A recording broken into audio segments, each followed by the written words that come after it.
Gemini. This is a Gemini Sun, Moon, Rising, and Venus bonus reading for the month of March. For your person reading, kindly send me a direct message. Kamusta mga Gemini? Kamusta? Nakapag-decide na ba anong gusto sa buhay? Let's see ang energy ng ating mga Gemini. Okay? Hindi ko na masyadong maalala ha, but parang more on problema or issue sa pag-ibig. Okay? Gemini, Sun, Moon, Rising, and Venus bonus reading for the month of March. Let's see. Meron. Okay?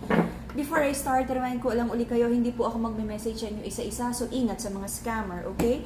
Ang crystals natin, nakasale pa rin until the end of March, so take advantage of the discounted price. Okie dokie.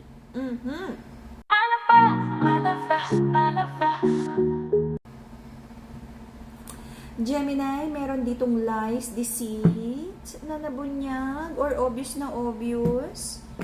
Isang pag-ibig na hindi nasuklian, isang pag-ibig na nag-fail because of lies and deceit.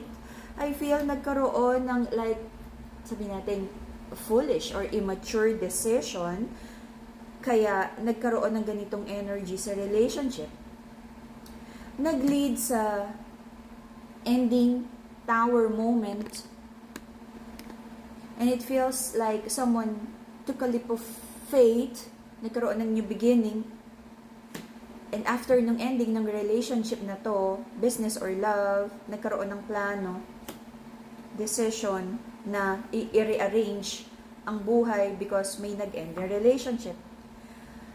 Nagkaroon ng napakaraming away, misunderstanding, kahit pinilit ayusin ang relationship na to. Hindi naging happy ang mga Gemini sa past connection na to kasi puro na lang away, okay? This could be like a strong partnership or connection sana, but I feel hindi ready or hindi willing na ayusin ang relationship na to. Dumating sa point na hindi ipinaglaban, nirelease nyo yung isa't isa because napakaraming naging problema, napakaraming naging challenges, resentment, problema sa relationship na to. And because of that, I feel inuna nyo na magkaroon ng energy of self-preservation, alagaan ng sarili, unahin ng sarili, decision na hindi muna mag-usap. Nagkaroon ng overthinking, sleepless nights sa connection na to because someone feels like hindi, kahit nga breadcrumbs daw na parang bigay-bigay lang siya, tapos the other person is more of a taker. But kung ano man yung nangyari sa relationship, even nagkaroon ng separation or misunderstanding, I feel this is for your own good. Okay? Nagkakilala, nagkahiwalay, may lesson na dala. Kung ano man yung nangyari at naging decision nyo, this is divinely orchestrated or divinely, nag-intervene ng divine na parang ito ang dapat mangyari for now dahil hindi ready. Ito kailangan mo nang mangyari for now because a certain lesson should be served. Okay? Nakabuti sa inyo kung ano man yung nangyari. And I pray na nakuha niyo yung lesson sa situation. Okay? Someone still feels attached sa relationship na to, emotionally connected pa rin. Do maraming mga trust issues. Okay? Maraming iniisip about long-term plans and trying to manifest kung ano man to. Okay? Building a future, thinking kung ano talaga at sino ba talaga yung tamang partner para sa kanya. Okay? What the Geminis are ready for. Okay? Gemini, pag-isipan. Okay? Sino ba talaga gusto? And what you're ready for at the moment. Okay? Let's see. And kung hindi ready, be honest sa person na hindi ready. Kung ready, maghanap ng pareho mong naghahanap ng commitment. Alright? The reason for the reading is may gustong i-move forward na love connection, but I feel nagkaroon ng blockage, nagkaroon ng hindi ready to take personal accountability or to grow together sa relationship na to. This is more about passionate connection and someone feels na parang ang selfish daw ng person niya. recent past, maraming iniisip ang mga Gemini about finances, pera, negosyo, kabuhayan, how to make the Gemini's future stable, may kailangan bang kuhaning course ulit, may kailangan bang certification, seminars, or whatever, okay? Someone feels taken advantage of. Kaya in the past, parang sabihin natin nagdamot yung energy na, wala na akong kayang itulong. Because someone feels like parang someone is taking too much. This could be like someone is emotionally dependent, someone is giving more love, someone is giving more money, someone is giving more resources. Kung magkasama sa bahay, someone is paying more bills. And parang may umaangal na ang unfair. Bakit laging ako? Bakit parang nag-overgive na, napapagod yung energy. Okay? Especially ng mga Gemini. May prayers and manifestations dito. Gemini, you're trying to connect with your intuition. May mga questions ka rin about your spiritual beliefs.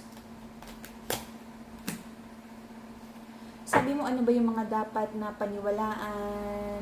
Doon, napakalawak kasi ng, sa spiritual.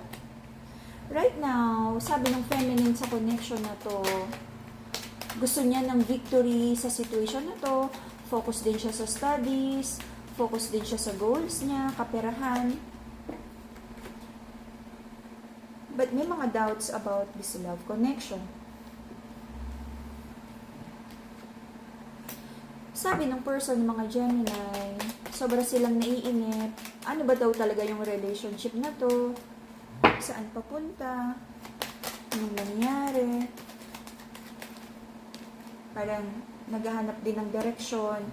And sabi ng person ng mga Gemini, because may uncertainty pa sa relationship na to, magde-detach muna siya, hindi masyadong aasa. So, the masculine in this connection, sabi niya, ready naman siyang mag-commit, pero gusto din niyang makasiguro na tamang tao to.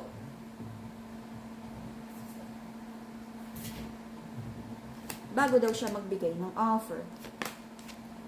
Because pag nag-decide si masculine, yun na talaga yung gusto niya, magko-commit na siya. Okay? Woo! Woo! The feminine in this connection, may pinagpipili ang dalawang masculine. This is between an air sign and air sign and a fire sign. Itinatago, I feel two masculines are trying to pursue this feminine. At hindi nagiging honest yung feminine na may ine-entertain siyang iba. I feel this is like baka ex na bumabalik or may someone new na nagpaparamdam, nag-o-offer ng love at hindi niya pinapaalam sa dalawang masculine na to na magkasabay. I feel magkasabay na nag-o-offer ng love. Hindi ko naman nakitang may commitment ha, but let's see. Woo! Tinitignan niya. Gusto ko yan. Tinitignan ng feminine sa connection na to kung sino daw yung magbibigay ng solid offer. Pero habang nag-iisip siya kung sino dito sa dalawang masculine ang pagpipilian niya, tahimik lang siya. Okay? But I feel ma-hurt itong masculine na to pag nalamang, bakit di mo sinabing nililigawan ka rin ito or tumatanggap ka rin ng gift kay ganyan? Pero sa side ng feminine, I feel wala naman solid commitment pa right now. Kaya sabi niya, wala siyang violation dito. May the best man win. Okay, to balance your heart chakra, Madagascar Rose Quartz, the pink crystal. If you're manifesting abundance, the Brazilian citrine. Okay? Ang haba ng hair ng feminine na to. Alright. So, I feel, feminine, kailangan lang ding malaman ng masculine na meron ding nanliligaw sa'yo. Yun lang. Kasi, baka magulat siya. Baka kasi, yung binibigay na effort ng masculine is like jowa energy na. Tapos magulat siya na, like, dalawa yung nagsusustento sa'yo, kung ano man yan, alright? So, kailangan open lang, transparent, okay? I feel, wala man ako nakitang solid commitment dito, kaya wala naman talagang nababiolate. But at least, let the masculine know na namimili ka pa lang, alright? And that will be the Gemini reading for the month of March. See you again in a few days for your April